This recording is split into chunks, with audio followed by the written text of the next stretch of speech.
Hello friends, long time no see. MB says ये मेरे channel पे आपका बहुत बहुत स्वागत है।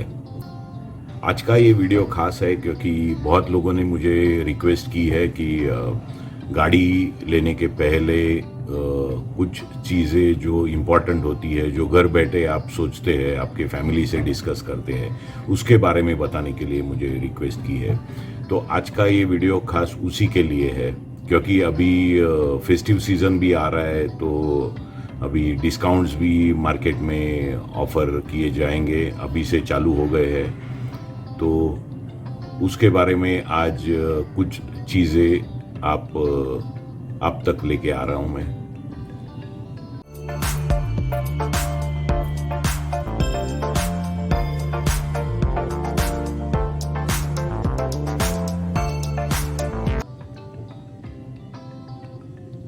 पहली चीज़ आपकी आती है वो है आपका बजट।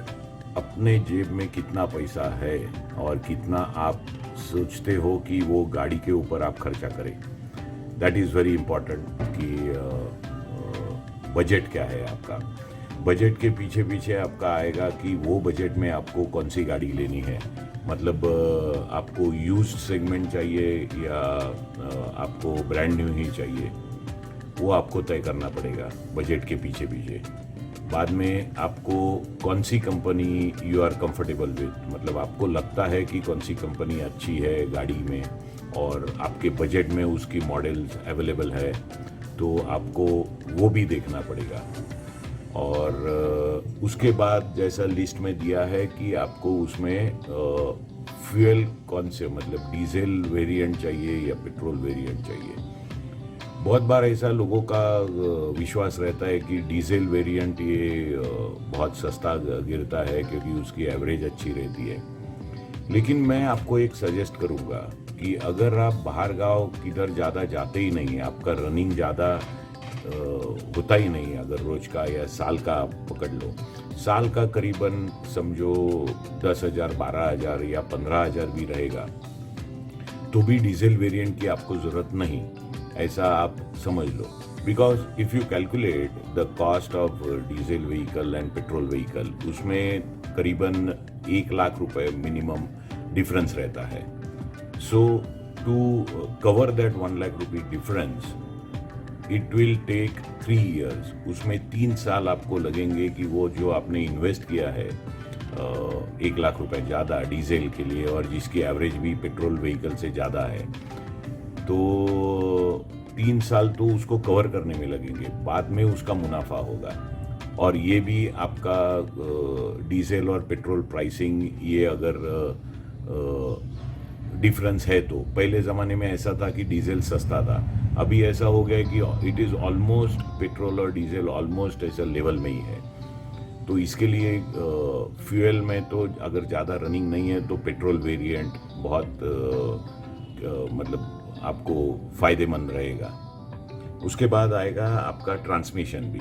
अभी क्या होता है कि जैसा मुंबई जैसे मेट्रो सिटी में या कोई भी सिटी में अभी ट्रैफिक इतनी बढ़ गई है कि, और आपको जो आना जाना रहता है, तो उसमें आना जाना जो होता है उसमें क्लच दबा दबा के आदमी परेशान होता है। आपको एक एग्जांपल बताऊं, अगर आप वर्ली में काम करते हो और आप थाना में किधर रहते हो, तो it takes at least 1.5 hour to reach Thane, जो करीबन 25 या 30 किलोमीटर का डिस्टेंस है, उसको आपको 1.5 घंटा लगता है मिनिमम। तो ये अगर आदमी दिन में 2 बार ऐसा करे तो थक जाता है क्लच दबा दबा के, कितना भी क्लच सॉफ्ट हो फिर भी। इसके लिए आदमी सोचता है कि मैं ऑटोमेटिक वेरिएंट लूँ, लेकिन फिर भी उसका स्टार्टिंग पॉइंट आता है बजट के हिसाब से। सो अगर आपका बजट ही कम रहेगा तो you can't have automatic variant उतने बजट में। तो वो हिसाब से अगर आप देखा जाए तो आप यूज सेगमेंट में भी ऑटोमेटिक वेरिएंट ले सकते हैं, जो भी अभी बहुत मतलब यूज्ड ऑटोमेटिक व्हीकल्स को भी अच्छी खासी डिमांड है, इसी वजह से कि जो सिटी में ट्रैवल करते हैं उनको बहुत उससे चलाने में आसानी होती है, गाड़ी चलाने में। उसके बाद आएगा आपका, अगर आप नई गाड़ी सोचते हैं लेने के लिए, या तो आपको पास वाला कौन सा डीलर अच्छा है। जैसा फॉर एग्जांपल मारुति है, तो मारुति के किधर डीलर है, आपके आजू बाजू में कौन सा है, वो आपको फाइंड आउट करना पड़ेगा। दूसरी शॉर्ट लिस्टेड समझो, जैसा बड़ी कंपनियों में से ली जाए तो मारुति के बाद टाटा है, हुंडई है, महिंद्रा है। महिंद्रा के बहुत कम डीलर है मुंबई में, लेकिन आप जैसे बजट के हिसाब से शॉर्ट लिस्टिंग करते हो व्हीकल की, मॉडल की, कौन सा मॉडल चाहिए, वो हिसाब से आपको डीलरशिप फाइंड आउट करनी पड़ेगी पास में किधर है।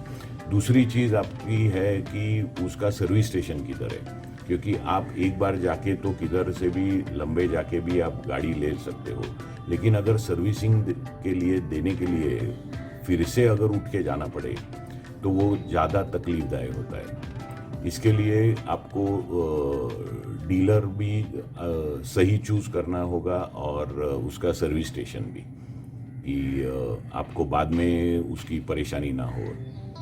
वैसे आप कोई भी जैसा मारुति का है या टाटा या कोई भी कंपनी का कोई भी सर्विस स्टेशन में, ऑथराइज सर्विस स्टेशन में उसका सर्विसिंग करवा ही सकते हैं। फिर भी एक रैपो जो बनता है अपना सर्विस स्टेशन से, वो बहुत फ़ायदेमंद होता है लॉन्ग रन में। तो इसके लिए अपने पास वाला ही कोई सर्विस स्टेशन रहेगा, so that is better. You have to choose that कि कौन सा लेना चाहिए आपको। और एक लास्ट है उसकी बात, वो है उसका मेंटेनेंस कॉस्ट।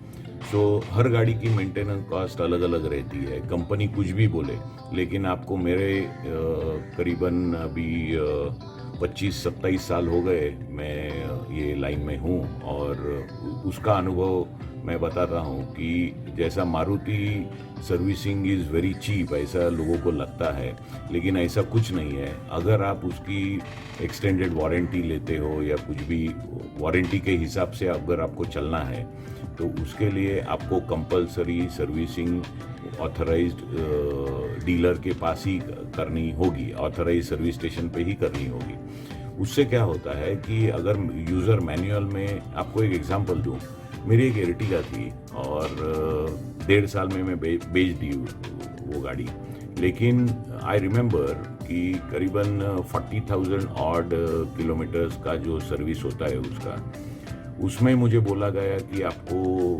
ये फलाना कुछ तो करना है, और उसके 3,500 उसकी कॉस्ट है, और ये करना है। ऐसा करके उसका मेरा बिलिंग हो गया 15,000 रुपया, ताकि गाड़ी में ऐसा कुछ काम तो था ही नहीं, और नॉर्मल ऑयल चेंज और ये था, लेकिन उसका कॉस्ट गया 15,000 फॉर सर्विसिंग फॉर 40,000।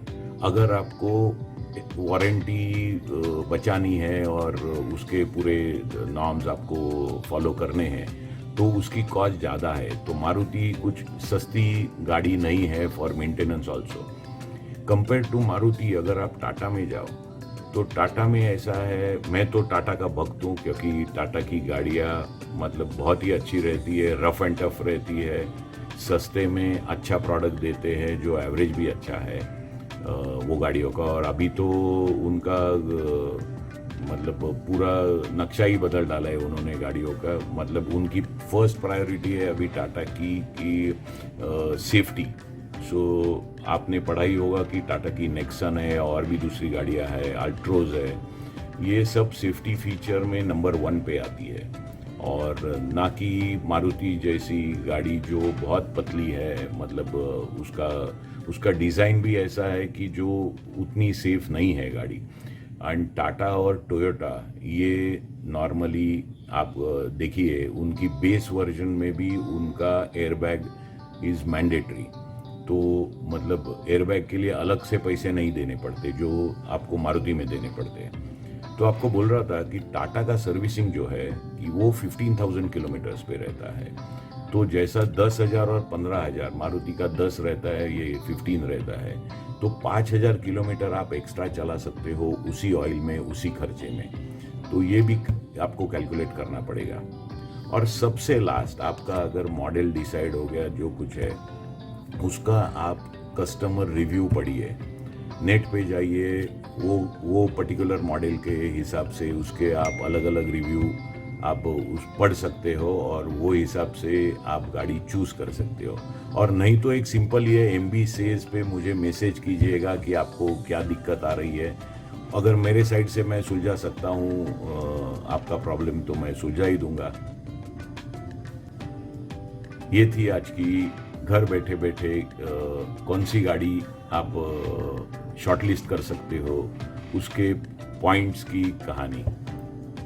जाते जाते आपको थैंक्स करना भूलूंगा नहीं मैं, क्योंकि मेरा एक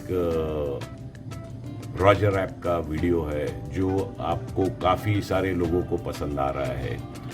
thank you very much for that. आपने अगर मेरा MB सेज ये चैनल सब्सक्राइब नहीं किया होगा तो ज़रूर करना, और हर वीडियो देखने के बाद आप उस पर लाइक करना मत भूलिएगा।